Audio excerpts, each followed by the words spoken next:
Depuis 2014, les DJ finlandais Ville Aimala et Martti Kaljala, dissimulés sous le nom de scène énigmatique d'Amnesia Scanner, créent la bande-son de nos existences ultra connectées.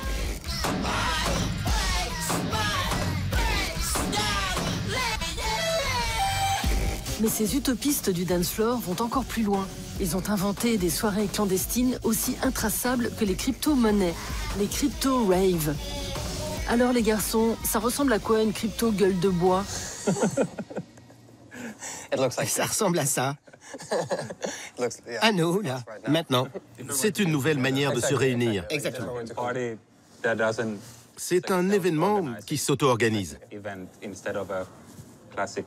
Dans une soirée normale, il y a un producteur qui vend des billets à des clubbers. Mais dans les crypto-rêves, tout le monde est l'organisateur.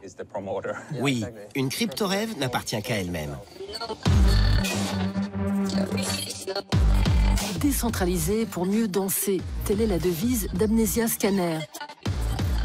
Quand les anciens divulguaient l'adresse de leur teuf à la dernière minute pour narguer les Pandores, nos Finlandais utilisent une blockchain, ce protocole informatique qui a permis la naissance de la monnaie virtuelle Bitcoin. Most currencies are issued by a central authority that controls the money supply. Bitcoin is a peer-to-peer system, so there is no central authority. Instead, Bitcoins are issued to users who help process transactions in the network. Créé en réponse à la crise financière de 2008, le Bitcoin repose sur la technologie des blockchains. Chaque utilisateur fait travailler son ordinateur pour générer la crypto-monnaie et garantir la sécurité de la transaction. En 2015, sur le même modèle, le Canadien de 19 ans, Vitalik Buterin, étend le domaine des blockchains. Il imagine un nouveau protocole permettant cette fois l'échange de contrats certifiés. The insight that people had was, well, wait a minute, this distributed timestamping, it's this actually really amazing technology that can be used for a lot more than just money. So you can use it, for example, for decentralized name registration, domain registration. En janvier 2018, ces soirées dont on se passe l'algorithme sous le manteau sont relayées pour la première fois dans le magazine californien Wired, bible des technophiles et dans lequel Amnesia Scanner témoigne. Tu connais le terme hyperstition?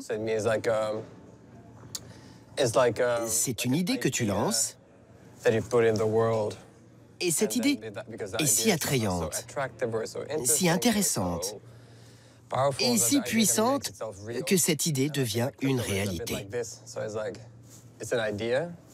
C'est ce qui s'est passé avec les crypto-raves. C'est une idée que nous avons mise au monde.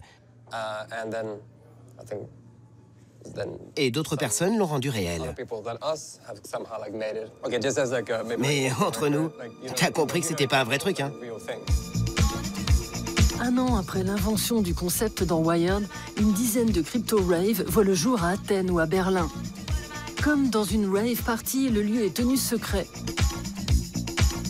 Après s'être connecté à la plateforme des crypto-ravers, il faut laisser son ordinateur mouliner des équations et générer de la crypto-monnaie, aussitôt déposée dans le portefeuille de l'événement.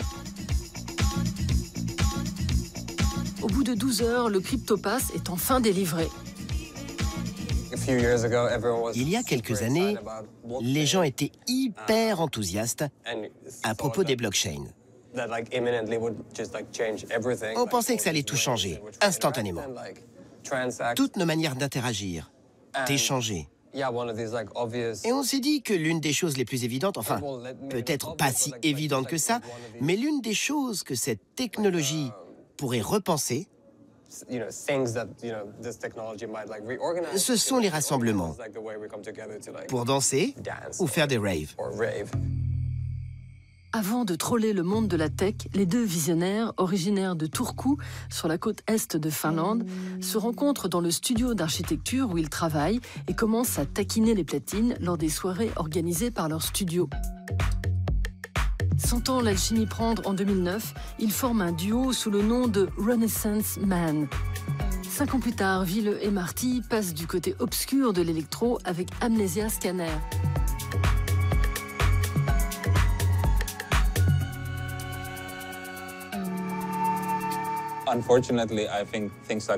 Les plateformes comme Spotify luttent très violemment contre la nature décentralisée de la musique. Il y a eu un moment où l'on pouvait réellement interagir avec le public. Tu postais une chanson et les gens la téléchargeaient et l'écoutaient. Mais maintenant qu'on consomme la musique à travers Spotify, c'est extrêmement centralisé. Invité au festival Manifesto, Amnesia Scanner est pour la première fois à Paris. Au lieu des bons vieux concerts, place au design d'expérience.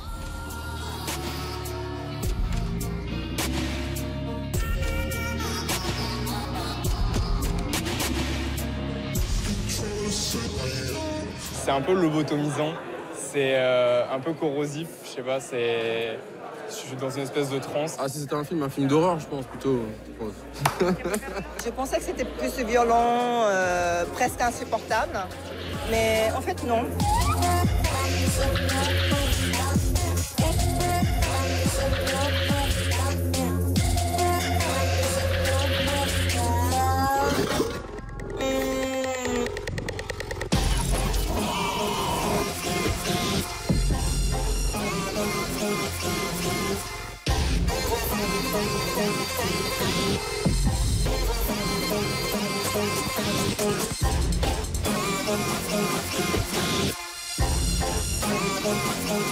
Mais dis donc les gars, ça vient d'où ce nom Amnesia Scanner?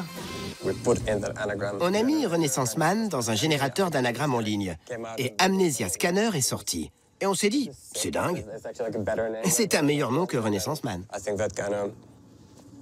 Ce nom a vraiment façonné le projet. C'était comme un signe du destin.